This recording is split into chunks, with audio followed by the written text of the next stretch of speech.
Assalamualaikum warahmatullahi wabarakatuh. Kembali lagi bersama Bu Rima ya anak-anak. Nah anak-anak, hari ini kita akan membahas mengenai darah dan kelainan pada sistem peredaran darah. Nah, mari kita lihat peta konsep berikut. Darah terbagi menjadi dua ya. Yang pertama berdasarkan komponen penyusun dan berdasarkan golongan darah. Kita akan membahas dua poin ini.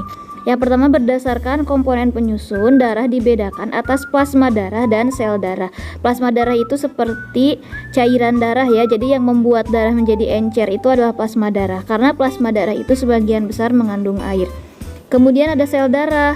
Sel darah terdiri dari sel darah merah atau eritrosit, kemudian sel darah putih atau leukosit, dan keping darah atau trombosit.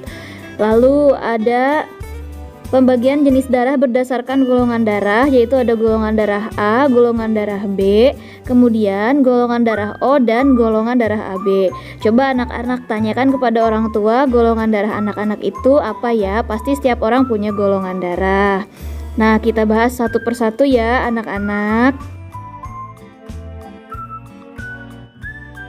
Yang pertama ada plasma darah. Nah, ini gambar plasma darah ya anak-anak. Plasma darah itu adalah cairan berwarna kekuningan yang bertugas membawa sel darah. Tidak hanya sel darah, plasma darah juga berperan untuk nutrisi penting yang menunjang kesehatan tubuh. Nah, plasma darah sendiri terdiri dari 92% air. Maka dari itu bentuk dari darah kita itu cair kan ya, bukan padat, karena terdiri dari plasma darah. Terus ada bahan-bahan penting lainnya seperti protein, glukosa, imunoglobulin, dan juga elektrolit. Nah, anak-anak, selanjutnya ada sel darah merah atau eritrosit. Sel darah merah ini fungsinya adalah untuk mengangkut oksigen serta mengangkut sari-sari makanan. Kalau oksigen diangkut dari paru-paru ke seluruh tubuh, sedangkan sari-sari makanan dari usus halus ke seluruh tubuh. Nah, apa sih yang membuat darah merah ini warnanya merah? Yaitu ada zat yang namanya hemoglobin. Selanjutnya ada sel darah putih atau leukosit. Nah, fungsinya adalah menghasilkan antibodi yang dapat membasmi virus, kuman, parasit, serta zat berbahaya yang masuk ke dalam tubuh. Jadi tentaranya dari tubuh kita itu adalah sel darah putih. Sel darah putih itu ada beberapa macam ya. Ada basofil, eosinofil, neutrofil, limfosit, dan juga monosit.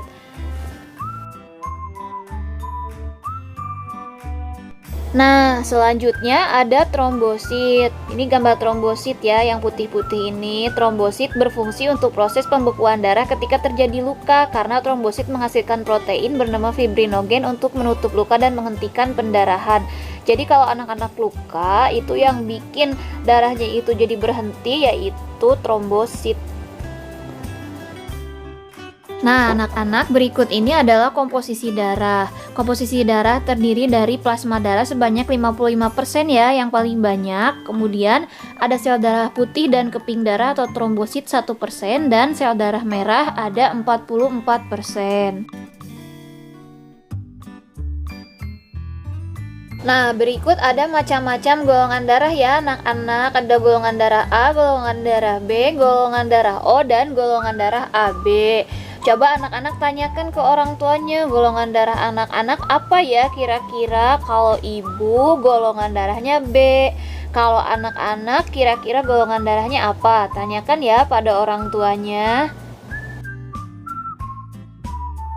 Nah, berikut adalah kelainan pada sistem peredaran darah. Yang pertama ada yang faktor non-genetik, artinya yang tidak diturunkan dari orang tua, seperti anemia, hipotensi atau darah rendah, hipertensi atau darah tinggi, dan leukemia. Kemudian jantung koroner. Kalau yang faktor genetik artinya yang diturunkan dari orang tua, ada hemofilia dan juga ada talasemia. Yang pertama ada anemia atau iron deficiency atau penurunan zat besi. Nah, gangguan ini disebabkan karena rendahnya kadar hemoglobin dalam darah. Kalau rendahnya kadar hemoglobin dalam darah itu disebabkan makanan yang dikonsumsi kurang mengandung zat besi. Ciri-cirinya penderitanya itu mudah lelah, wajah pucat, dan sering merasa pusing. Jadi kalau kandungan kadar hemoglobin dalam darah itu berkurang, artinya kita kekurangan zat besi dalam tubuh.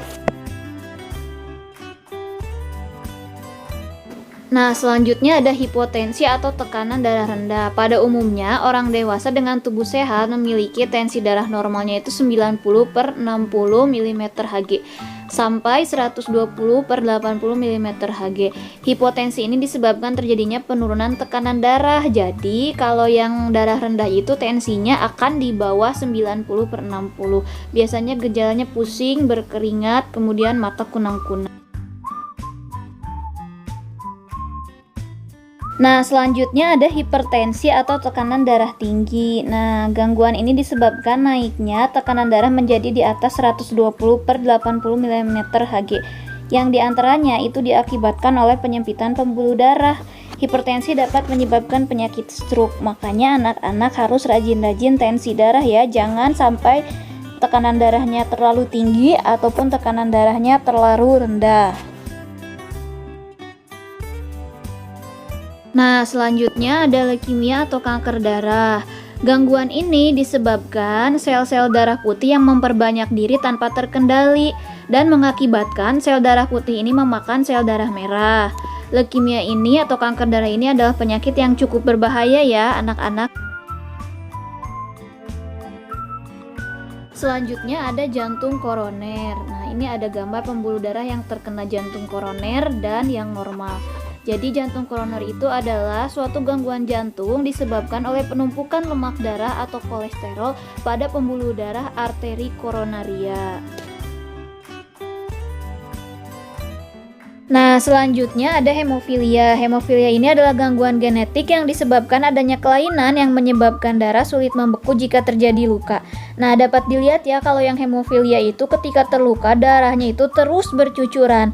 Tapi kalau yang normal ketika dia terluka, maka lukanya itu akan tertutupi oleh trombosit dan kemudian lukanya menjadi kering sehingga tidak terjadi pendarahan.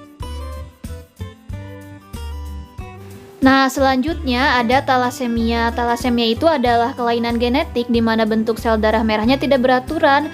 Hal ini menyebabkan daya ikat sel darah merah terhadap oksigen dan karbon dioksida menjadi berkurang.